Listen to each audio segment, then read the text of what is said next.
Hello friends, this is Twinkle and welcome to the channel.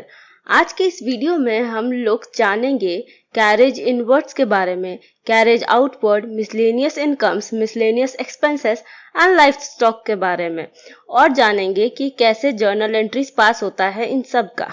तो पहले हम लोग समझते हैं कि कैरेज क्या होता है। कैरेज होता है ट्रांसपोर्टेशन का खर्चा, चाहे वो परचेस करते टाइम हो चाहे वो सेल्स करते टाइम हो। Let's move forward towards carriage inwards. जब भी कोई बिजनेस गुड्स परचेस करता है या रॉ मटेरियल्स परचेस करता है तो उसको सेलर के फैक्ट्री या वेयरहाउस से अपने फैक्ट्री, वेयरहाउस या स्टोर तक लाना होगा। तो ये जो पूरा ट्रांसपोर्टेशन का खर्चा होता है ये आता है कैरेज इनवर्ड के अंदर। कैरेज इनवर्ड मतलब क्या हो गया तब? ट्रांसपोर्टेशन का खर्चा जो बिजनेस इनकर कर रहा है परचेस करते टाइम वो। अब ये खर्चा कब हो रहा है? जब हम लोग परचेस कर रहे हैं, यानी जब हम लोग का गुड्स आ रहा है, यानी इनवर्ड फ्लो ऑफ गुड्स हो रहा है बिजनेस में, तब हो रहा है ये कैरेज। इसीलिए इसका नाम पड़ा है कैरेज इनवर्ड्स। अब हम लोग देख लेते हैं इसमें जर्नल एंट्री कैसे पास होगा। कैरेज इनवर्ड क्या है हम लोग के लिए? खर्चा है, तो ये क्या हो जाएगा हम लोग का? डेबिट। तो जर्नल एंट्री क्या हो जाएगा? Carriage inwards account debit to cash account, और नरेशन हो जाएगा बीइंग कैरेज इनवर्ड्स पेड। एगो एग्जांपल ले लेते ताकि और अच्छे से समझ में आ जाए। तो क्वेश्चन कुछ ऐसा है, bought goods from Akshat for cash ₹60,000, also paid ₹1,500 for their carriage. यानी कि गुड्स खरीदा 60,000 का, कैरेज दिया 1500 का। मतलब कि बिजनेस से कैश गया कितना? 60,000 प्लस 1500, यानी कि 61,500। तो जर्नल एंट्री क्या हो जाएगा? Purchase account debit 60,000, carriage inwards account debit 1500 to cash account 61,500। Narration हो जाएगा being goods purchased and carriage inwards paid. अब समझते हैं हम लोग कैरेज आउटवर्ड्स। बहुत बार क्या होता है, जब सेल होता है तो बिजनेस को यानी सेलर को क्या करना पड़ता है? ट्रांसपोर्टेशन का खर्चा उठाना पड़ता है। मतलब कि सेलर के वहां से परचेसर के वहां तक सामान भिजवाना पड़ता है। तो ये क्या हो गया? Carriage outwards. तो हम लोग कैरेज आउटवर्ड्स को क्या कह सकते हैं? वो ट्रांसपोर्टेशन कॉस्ट जो सेलर उठा रहा है अपना गुड्स को ट्रांसपोर्ट करते टाइम।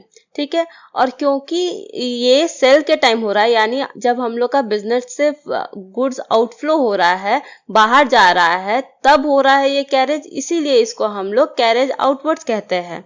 अब क्या है ये कैरेज आउटवर्ड्स? बिजनेस के लिए खर्चा है, एक्सपेंस है, यानी कि ये डेबिट होगा। तो जर्नल एंट्री क्या पास हो जाएगा कैरेज आउटवर्ड्स का? Carriage outwards account debit to cash account. Narration हो जाएगा बीइंग कैरेज आउटवर्ड्स पेड। एगो एग्जांपल ले लेते हैं हम लोग ताकि और अच्छे से समझ आ सके। तो क्वेश्चन है, sold goods worth ₹1 lakh in cash and carriage paid ₹4,000। इसमें क्या हुआ है? सेल्स हुआ है और कैरेज हम लोग पे किए हैं। तो सेल्स तो हम लोग का इनकम है। तो क्या हो जाएगा पहला journal entry? Cash account debit 1 lakh to sales account 1 lakh. Narration हो जाएगा being goods sold in cash, और हम लोग क्या किए हैं? कैरेज पे किए हैं, यानी और ये सेल्स के टाइम था तो कैरेज आउटवर्ड्स हो जाएगा। तो जर्नल हो जाएगा carriage outwards account debit 4,000 to cash account 4,000। Narration हो जाएगा being carriage outwards paid. Now let's understand the difference between carriage inwards and carriage outwards. Now the first basis is meaning. Carriage inward वो हम लोग का transportation का खर्चा है जो हम लोग परचेजिंग ऑफ गुड्स के टाइम करते हैं। So we can say charges incurred for freight and transportation while purchasing goods are known as carriage inwards. और कैरेज आउटवर्ड क्या होता है? वो ट्रांसपोर्टेशन का खर्चा जो हम लोग सेलिंग के टाइम पे देते हैं। तो हम लोग क्या कह सकते हैं? Charges incurred for freight and transportation while selling goods are known as carriage outwards. दूसरा बेसिस ऑफ डिस्टिंक्शन है इनकर्ड ऑन, मतलब कब किया जाता है ये वाला खर्चा। तो कैरेज इनवर्ड कब किया जाता है? जब हम लोग गुड्स या रॉ मटेरियल परचेस करते हैं। और कैरेज आउटवर्ड कब किया जाता है? जब हम लोग सेल ऑफ गुड्स करते हैं, यानी जब हम लोग गुड्स बेचते हैं। और कैरेज इनवर्ड कौन बियर करता है? ये बियर करता है बायर, जब वो खरीदता है। और कैरेज आउटवर्ड कौन बियर करता है? ये या तो सेलर कर सकता है या तो बायर कर सकता है, डिपेंड करता है उन लोग का टर्म्स एंड कंडीशंस क्या है। और कैरेज इनवर्ड को कैसे ट्रीट किया जाता है? डायरेक्ट एक्सपेंस की तरह, क्योंकि उसके बिना हम लोग का कुछ नहीं होगा। अगर गुड्स हम लोग खरीद के लाएंगे ही नहीं तो बेचेंगे क्या? ठीक है।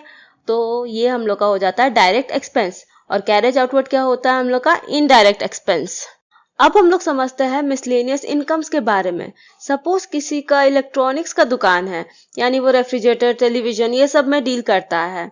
तो अगर उसके दुकान से या उसके शोरूम से किसी ने न्यूज़पेपर या मैगजीन थोड़ा सा सेल कर दिया, उसे सपोज 400-500 रुपया मिल रहा है, तो क्या वो बहुत बड़ा अमाउंट है उसके लिए? नहीं ना, वो तो बहुत छोटा सा अमाउंट है ओनर के लिए।